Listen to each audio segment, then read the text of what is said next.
Assalamualaikum dear aspirants. This is Muhammad Qasim Khan, a first year MBBS student at the Bacha Khan Medical College Mardan. So इस time juniors के बहुत ज़्यादा messages आ रहे हैं इस बारे में कि हम जो आगे कोर्स करते जा रहे हैं तो पीछे वाला कोर्स भूलते जा रहे हैं.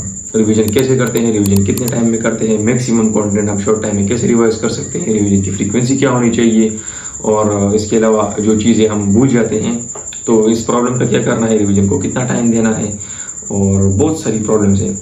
तो कोशिश करूंगा कि इन सारी प्रॉब्लम्स के आंसर आपको मिल जाए. अब ज़रूरी तो नहीं है कि जो मेरी गाइडलाइंस है वो आप पर टोटली एप्लीकेबल हो, क्योंकि हर एक की रिवीजन स्ट्रेटजी डिफरेंट होती है. तो अपनी फ्रेंड से भी मैंने डिस्कशन किया, तो मैं आपके सामने पॉइंट्स रख देता हूँ, स्ट्रेटजी टिप्स रख देता हूँ. अब उसके बाद मर्जी आपकी है, जो आपसे रिलेट करे आप उसी को ही फॉलो करते जाए. और बिलीव मी, अगर आपने रिवीजन स्ट्रेटजी इम्प्रूव कर ली ना, और जो रिटेन करना आपने सीख लिया कि जो चीज़ें आपने पढ़ ली वो आप रिटेन भी कर पा रहे हो, तो it will be turning point in your preparation. इसकी मैं गारंटी आपको दे सकता हूँ. बिकॉज ये सिलेबस जो है ना, ये सिर्फ याद नहीं करना, ये याद रखना भी है अप टू इंडिकेट. और आपके 70% MCQs तो रिकॉल बेस्ड हैं, तो आपका रिवीजन जो है ना बहुत ज़्यादा ज़रूरी है. करें. और वीडियो का कंटेंट आज ये होगा कि पहले तो रिवीजन है क्या, नॉर्मल स्टडी और रिवीजन, इसमें क्या फ़र्क होता है. तो पहली चीज़ ये, और दूसरी बात मैं ये करूँगा कि रिवीजन करते कैसे हैं, लाइक किस चीज़ से करनी है अपने रिवीजन, और रिवीजन आपने कैसे करनी है. और इसके अलावा बात होगी रिवीजन फ्रीक्वेंसी पर, कि किस टाइम आपने रिवाइज करना है और कितने टाइम बाद रिवाइज करना है. तो आज इन सब चीज़ों की बात करेंगे. और वीडियो का कोई पार्ट भी स्किप मत करें, बिकॉज हो सकता है कोई एक भी पार्ट जो है ना आपसे रिलेट करे और वो आपको प्रॉब्लम हो. तो अगर वो सॉल्व हो गया, तो अगर रिवीजन का मसला आपका सॉल्व हो गया, तो बस समझो कि आपका कोर्स 50% हो गया.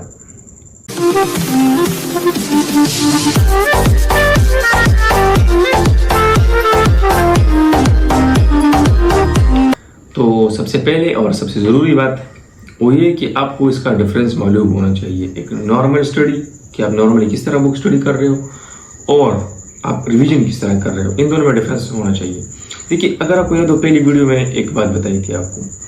बात ये थी कि कोर्स आपने एक दफ़ा नहीं करना, एक दफ़ा से कम कभी भी नहीं बन सकता. अगर आप पूरा दिन में एक चैप्टर करोगे ये सोच कर कि मैं 100% प्रिपेयर करूँगा, तो 100% प्रिपेयर आप नहीं कर सकते एक दिन में. कुछ ना कुछ चीज़ें आप मिस कर दोगे. अगर आपने मिस नहीं भी की ना, तो भी एट द एंड अगर 30 डेज में 30 चैप्टर्स हो गए, तो 30 डेज बाद 31 डे पर जब दोबारा वो फर्स्ट चैप्टर देखोगे, तो उसमें आपको बहुत सारे डाउट्स होंगे, वो चीज़ें जो है आप भूल चुके होंगे. सो इसलिए मैंने कहा था कि कोर्स आपने 3 से 4 दफ़ा करना है. चैप्टर वाइज भी करना है, क्वार्टर बुक्स भी करने हैं, हाफ बुक्स भी करने हैं. तो अब उसको रिवीजन से कंफ्यूज मत करें. तो ज़रूरी नहीं है कि उतना ही टाइम एग्जैक्टली हो, बिकॉज अगर आप कोई चीज़ें स्ट्रॉन्ग हो तो आप कम टाइम में भी कर सकते हो उसको. बट बेसिकली मेरा मतलब ये है ना कि वो रिवीजन नहीं है. मेरे हिसाब से रिवीजन ये है कि आप बहुत ज़्यादा कंटेंट शॉर्ट टाइम में कवर करो, जल्दी रीड करो. और अगर आप वो चीज़ दोबारा उसी तरीके से पढ़ रहे हो जिस तरह आपने पहली दफ़ा पढ़ा है, तो ये इस रिवीजन का कोई फ़ायदा नहीं है, because it will take the same amount of time. अगर पहले आपने 3 घंटों में चैप्टर किया है और आप दोबारा उसे पढ़ रहे हो, दोबारा उसी तरह MCQ सॉल्व कर रहे हो, तो ये दोबारा से 3 घंटे लेंगी. लाइक इस तरह हुआ कि चैप्टर कि आप कोर्स 2 दफ़ा कर रहे हो. तो रिवीजन के लिए ये बात ज़रूरी है कि आप शॉर्ट टाइम में ज़्यादा से ज़्यादा कंटेंट रिवाइज करो. अच्छा, तो आते हैं रिवीजन फ्रीक्वेंसी पर. रिवीजन के लिए कितना टाइम देना है और किस फ्रीक्वेंसी से करना है, लाइक कितने टाइम बाद रिवीजन करनी है. तो देखिए, इनिशियल में जब मेरा सिलेबस कंप्लीट नहीं था, तो मैं इस तरह करता था कि आज मैंने 2 से 3 चैप्टर्स पढ़ लिए, तो जितना काम मैंने आज कर लिया ना, कल सुबह सवेरे उठकर 3 से 4 बजे में उठता था. उस टाइम मेरा MDCAT में रूटीन ये था, तो सुबह के 2 घंटे में रिवीजन को दिया करता था. आज जो चीज़ मैंने पढ़ ली, कल सुबह ही मैंने रिवाइज कर ली. एंड इस चीज़ का फ़ायदा मुझे ये हुआ है ना कि सिलेबस के साथ मैं जा रहा हूँ, आज मैंने चीज़ पढ़ ली, वो फ्रेश मेरे दिमाग में थी, तो कल सुबह जब मैंने उसको रिवाइज भी कर लिया, अगेन कुछ थोड़ा सा गैप के बाद मैंने रिवाइज कर लिया, तो बस वो जहन में मेरी चीज़ और भी पक्की हो गई, थोड़ी सी लॉन्ग टर्म मेमोरी में चली गई. अब इस तरह करता था कि हर रोज़ 2 से 3 घंटे देता था. तो और रिवीजन भी इस तरह नहीं करता था कि सिर्फ उन्हीं 2 चैप्टर्स. इससे पिछले वाला जो काम था ना, वो भी उसके साथ ही किया करता था. और इस स्ट्रेटजी का पता आपको तब चलेगा ना जब आप कोर्स कंप्लीट कर लोगे. तो जब आपने कोर्स कंप्लीट नहीं किया और आप साथ चीज़ों को रिवाइज कर रहे हो, तो एट द एंड जब आप कोर्स कंप्लीट कर लोगे ना, तो पिछली जो चीज़ें हैं ना, वो रिलेटिवली आपको बहुत ज़्यादा याद होंगी, बिल्कुल आपके जहन में स्टैम्प होगी. तो दोबारा कोर्स कवर करना आपके लिए बहुत ईजी हो जाएगा. तो ये तो था उस टाइम की स्ट्रेटजी जब मेरा कोर्स कंप्लीट नहीं था. अब आते हैं उस टाइम की स्ट्रेटजी पर जब मेरा कोर्स कंप्लीट हो गया। जब मेरा कोर्स कंप्लीट हो गया और मैं तो उसके बाद टाइम तो सेम था। रिवीजन में सुबह के टाइम ही किया करता था 2 से 3 घंटे, लेकिन देन रिवीजन में इस तरह करता था कि पहले तो जो टॉपिक्स मेरे मुझे याद नहीं थे या जो टॉपिक्स मुश्किल थे, लाइक किंगडम एनिमेलिया हो गया, इनहेरिटेंस चैप्टर हो गया, जो चैप्टर्स हाई यील्ड है उससे ज़्यादा एमसीक्यूज आते हैं और लेंथी चैप्टर्स, तो उनको मैं उनकी ज़्यादा रिवीजन करता था।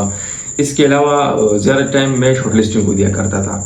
देखिए हर एक चैप्टर में ऐसे पॉइंट्स होते हैं ना कि जो याद करना उनका मुश्किल हो जाता है, तो उनको आपने शॉर्ट लिस्ट कर देना है एक पेज पर वो सारे पॉइंट्स नहीं। देखिए ये पॉइंट जो है ना इस चैप्टर में मुझे याद नहीं हो रहे। देखिए इसमें सिर्फ एक बात का ख्याल रखना है कि जो पॉइंट्स टफ है सिर्फ अपने वो ही जो है ना लिखने होते हैं, सारे पॉइंट्स अपने नहीं लिखने, बिकॉज ये तो सेम बुक वाले हिसाब ही हो गए, देन इसमें रिविजन का कुछ रहा ही नहीं है। तो कोशिश करें कि जब आपका कोर्स कंप्लीट हो जाए तो हर एक चैप्टर में से मुश्किल पॉइंट्स निकालें, उनको शॉर्टलिस्ट करें एक पेज पर। ये एक सैंपल है, देखिए इस तरह मैंने किया था।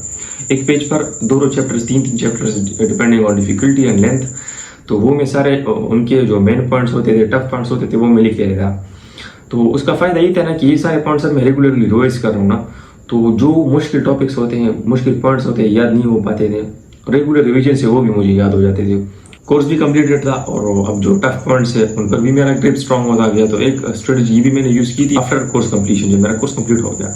तो अच्छा बात है इस बात की तरफ कि रिवीजन हमने किन सोर्सेज से करनी है, तो ये डिपेंड करता है सब्जेक्ट पर। जिस तरह स्टूडेंट्स ने पूछा है कि इंग्लिश के रूल्स किस तरह मेमोराइज करना है, इस तरह किंगडम एनिमेलिया किस तरह मेमोराइज करना है, इस तरह फिजिक्स में क्या देखना होता है, फार्मूलाज देखने हैं, क्या देखना है, तो ये सारे टोटली डिपेंड करती है उस पर।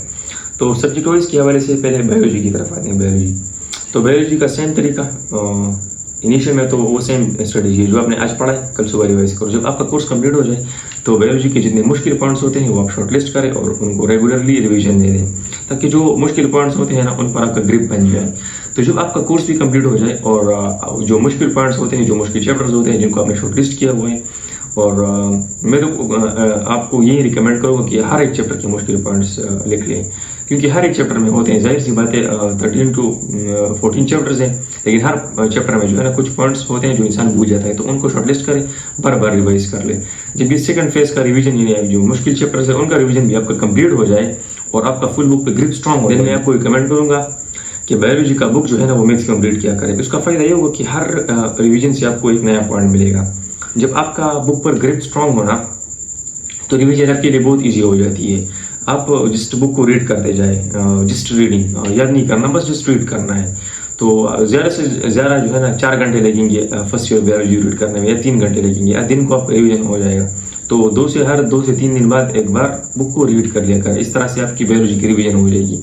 लाइक जब बायोलॉजी पर मेरा ग्रिप बहुत स्ट्रांग हो गया ना, तो मुझे अब भी याद है एमडीकेट से एक दिन पहले, ये मैंने अपनी पहली वीडियो के एंड में भी बताया था biology preparation subject wise guideline series में, कि एक दिन एमडीकेट से एग्जैक्ट एक दिन पहले मैंने पूरी बायोलॉजी रिवाइज की थी। बुक को मैंने पूरा रीड आउट किया हुआ था रिकॉल को ईजी करने के लिए। अब आते हैं फिजिक्स की तरफ के, फिजिक्स की रिवीजन आपने कैसे करनी है। तो वो सेम तरीका जो मैंने बताया, अगर आपका कोर्स कंप्लीटेड नहीं है तो आज फिजिक्स का जो पोर्शन आपने कर लिया, कल सुबह को उसको रिवाइज करें। और रिवीजन के लिए मेरी पर्सनल स्ट्रेटजी तो ये थी कि मैं एमसीक्यूज नहीं करता था, मैं जस्ट अपने जो मैंने नोट किया था लेक्चर्स से, लाइक मैंने लेक्चर ले लिए, तो लेक्चर से जो मैंने नोट्स बनाए थे उसमें एमसीक्यूज भी होते थे, ताकि मेरा कॉन्सेप्ट स्ट्रांग हो जाए। जो एमसीक्यू कॉमनली स्टूडेंट्स मिसकंसेप्शंस में गलत कर देते हैं, वो एमसीक्यू मैंने नोट किए थे, अपने नोट्स के ऊपर लिखे थे स्टिकी नोट से।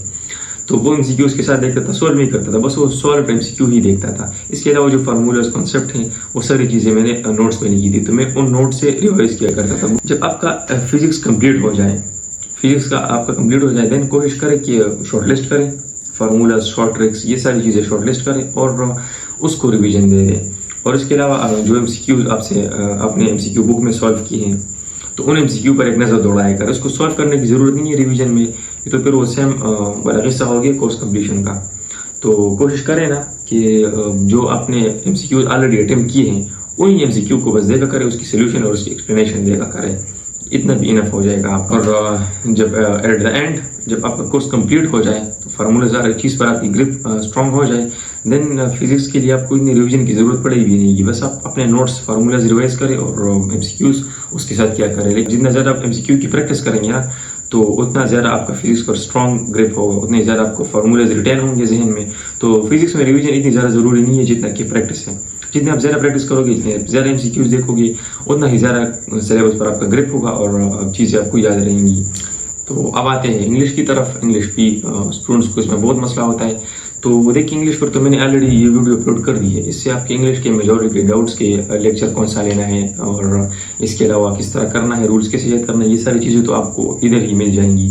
सो इस वीडियो को मस्ट देख ले और इसका लिंक मैं डिस्क्रिप्शन में डाल दूंगा। तो अब आते हैं इसको कि इस तरीके से जब आपने कोर्स कवर कर लिया तो इसको आपने रिवाइज किस तरह करना है। तो रिवीजन के लिए मैं आपको रिकमेंड करूँगा कि जो आपने नोट्स बनाए हैं उन नोट्स को जल्दी जल्दी से रीड करें और उसके एग्जाम्पल जो होते हैं ना, जो एग्जाम्पल्स आपने लिखे उन एग्जाम्पल्स को खास कर रीड किया करें। एग्जाम्पल आपको याद करना ईजी हो जाता है, एग्जाम्पल याद करना भी ईजी होता है, एग्जाम्पल को रिवाइज करना भी ईजी होता है। और एग्जाम्पल को कोशिश करें कि उसको ज़रा फनी बनाए, उसको रिलेटेबल बनाए अपनी प्रैक्टिकल लाइफ में।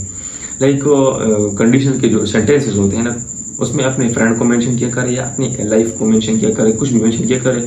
Make it funny and make it more relatable. English आपका ऐसे हो जाएगा। और इंग्लिश के लिए MCQs एग्जाम्पल्स भी सही है अगर आप MCQ से एग्जाम्पल करते हैं। अब आते हैं केमिस्ट्री की तरफ। तो देखिए, केमिस्ट्री तो थोड़ा कॉम्प्लिकेटेड सब्जेक्ट है। लाइक इसमें कुछ ट्रिक्स फिजिक्स के भी हैं, लाइक फिजिकल केमिस्ट्री, और कुछ है ना रट्टा वाली भी है बायोलॉजी की तरह, लाइक इनऑर्गेनिक केमिस्ट्री। तो केमिस्ट्री कम्प्लीटली डिपेंड करती है इस चीज़ पर कि आप कौन से फेज में हो। तो अगर आप फिजिकल केमिस्ट्री कर रहे हो तो उनमें से जो चैप्टर्स में फार्मूलाज वगैरह ज़्यादा है, लाइक मोल वाला चैप्टर हो गया, इस तरह गैसेज वाला चैप्टर हो गया, या केमिकल काइनेटिक्स, ये सारे जो चैप्टर हैं जिनमें फार्मूलाज वगैरह हैं, तो इसके लिए आप अपने नोट्स जो आपने पढ़े हैं वो भी कर सकते हैं। और इसके अलावा अपने लेक्चर जो आपने नोट किया है वो भी आप कर सकते हैं। और कुछ चैप्टर जैसे कि ये लिक्विड चैप्टर हो गया, ये सॉलिड चैप्टर हो गया, तो इसके लिए तो ज़्यादा ज़रूरत भी नहीं पड़ती है नोट्स बनाने की। वो तो आप बुक के ऊपर भी जस्ट इंपॉर्टेंट पॉइंट्स लिखते हैं और बुक को भी रीड करें, उससे भी आपका हो जाएगा। इसके अलावा इनऑर्गेनिक केमिस्ट्री और ऑर्गेनिक केमिस्ट्री, इसमें तो रिवीजन के लिए नोट्स बहुत ज़्यादा ज़रूरी है। इसके लिए आप बार बार बुक नहीं दे सकते, लाइक बुक बहुत ज़्यादा जो है ना टाइम कंज्यूम नहीं। अगर इनिशियल फेज में जब आप कर रहे हो तो मैंने सारे पॉइंट्स के बिल्कुल स्टार्ट में बताया हर एक सब्जेक्ट में कि अगर आपका कोर्स कंप्लीटेड नहीं है तो आज जो चीज़ आपने पढ़ ली कल सुबह वो रिवाइज कर ली। लेकिन जब कोर्स कंप्लीट हो जाए तो कोशिश करें कि इनऑर्गेनिक और ऑर्गेनिक केमिस्ट्री की शॉर्ट लिस्टिंग ज़रूर करें।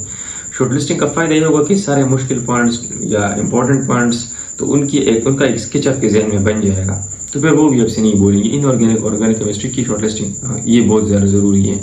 और इसके अलावा ऑर्गेनिक केमिस्ट्री के लिए बुक रीड करना बहुत ज़रूरी है, बिकॉज बुक में जो है ना बहुत सारे इंपॉर्टेंट पॉइंट्स होते हैं और वो सारे आप लिख भी नहीं सकते अपने नोट्स में। तो प्रायोरिटी दे ऑर्गेनिक केमिस्ट्री के लिए बुक्स को, कि बुक में वो कैटलिस्ट जो होता है, रिएक्शन कंडीशन होते हैं या कैटलिस्ट काम कैसे करता है, तो वो सारी चीज़ें केमिस्ट्री में इंक्लूडेड होती हैं। तो इससे आपकी केमिस्ट्री भी कवर हो जाएगी। अच्छा, अब वीडियो की एक समरी में आपके सामने रख देता हूँ कि जो चीज़ें मैंने बताई हैं डिटेल्स में, उनका निचोड़ मैं आपके सामने रख देता हूँ कि ये आपने कैसे करना है। देखिए, रिवीजन को मैंने 3 फेजेस में डिवाइड किया था। पहली रिवीजन जब मेरा कोर्स कंप्लीट नहीं था, तो जब मेरा कोर्स कंप्लीट नहीं था और मैं कर रहा था कोर्स, तो इनिशियल में कोशिश करता था कि आज जो काम मैंने कर लिया तो कल सुबह मैं रिवाइज कर लूँ कल, और दूसरा और आगे बढ़ने से पहले वो चीज़ मैं रिवाइज कर लूँ, ताकि इसमें मिनिमम 8 आवर्स का गैप आ जाए। तो 8 आवर्स के बाद में एक रिवीजन, पहली रिवीजन मेरे 8 आवर्स के बाद ही हो। सही है, एक बात तो ये हो गई।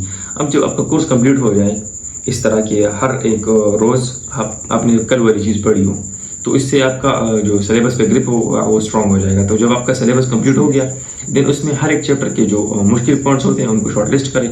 देखिए, लॉन्ग नोट्स ना बनाएं, जस्ट शॉर्ट नोट्स बनाएं और इसमें जस्ट उन चीज़ों को इंक्लूड करें कि जो चीज़ें मुश्किल हो आपके लिए याद करना, उनको मेमोराइज करना मुश्किल होता है, या जो पॉइंट्स बहुत ज़्यादा इंपॉर्टेंट हो, जिनकी प्रोबेबिलिटी ज़्यादा है MCQ में, तो वो सारे पॉइंट्स आप एक पेज पर लिख लें। अगर इस तरह आपने लिख लिया ना, तो एक पेज पर आपके 2 चैप्टर इजीली हो जाते हैं। बायोलॉजी का भी हो या केमिस्ट्री का, फिजिक्स को, कोई भी सब्जेक्ट हो, इजीली हो जाता है। सैम्पल्स मैंने आपको ऑलरेडी दिखा दी वीडियो में। सो जब आपका ये फेज भी कंप्लीट हो जाएगा, आपका बुक पे ग्रिप जो है ना वो स्ट्रांग हो गया, आपके हार्ड पॉइंट्स भी कवर हो गए और रिवीजन के साथ कोर्स के साथ अपने रिवीजन भी कर ली। तो at the end last month में या लास्ट वीक्स में कोशिश करें कि मैक्सिमम अपनी बुक की रीडिंग करें, बिकॉज बुक में अक्सर ऐसे पॉइंट्स होते हैं ना जो आपने नोट्स में नहीं लिखे होते, या ऐसे पॉइंट्स होते हैं जो आप अक्सर भूल चुके होते हो, बहुत पहले पढ़ा होता है, आपने शायद फोकस ही नहीं पढ़ा।